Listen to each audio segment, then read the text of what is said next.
We've got a great opportunity here to ask Mitch about this because he does teach in front of our wonderful millennial and Gen Z law students. So I'd love to get your perspective, your observation perhaps, of how they see legal innovation and how they see the legal services process as it now stands. Sure, they're excited. Honestly, they're very, very excited to see what they can do, how they can make the profession better.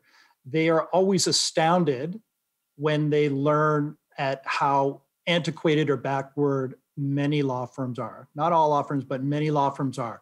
And so for them to come into my course and be able to talk freely about, hey, this is what we can do. Hey, this is what I'm used to doing in my life, right? Because keep in mind, they've grown up on technology, right?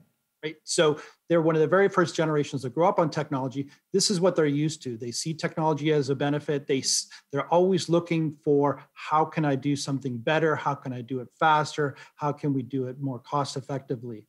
And so to be able to speak about those things in the context of legal services is exciting for them, because that's not what they're used to, right? They're assuming that they're going to be thrown into a system that always does things the same way, and to have the freedom to think freely and do things a little bit differently is exciting for them. So I think the profession will be in good hands.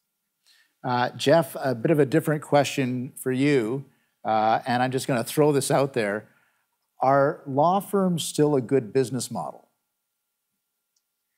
Well, that's a difficult question because not only are law firms, of course, businesses, as all three of us know, but they also are a profession. And so they have to live up to certain standards that are required of providing services. But firms do one thing, and that is that they gather together lawyers and allow each lawyer to work within specialized areas.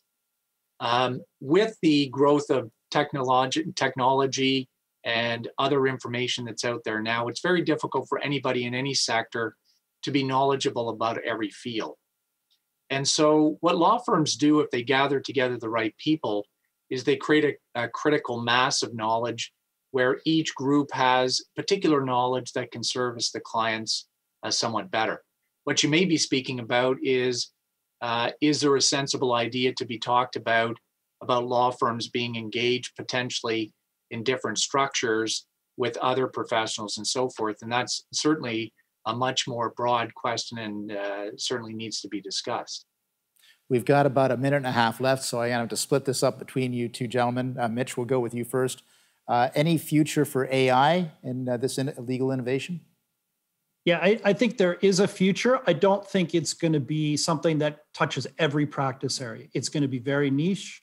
It's going to be driven by exactly what the needs are, litigation being, a good one in terms of trying to predict how a certain set of facts would play out in a courtroom. Would it play out in real estate? Probably not. Jeff Langto, you've got the last word. Well, I think that the topic that we're talking about today is going to be talked about more and more. And the reason for that is because COVID has really made a shift in the legal services field to requiring technology to be used, because if it's not, we're going to be at a standstill.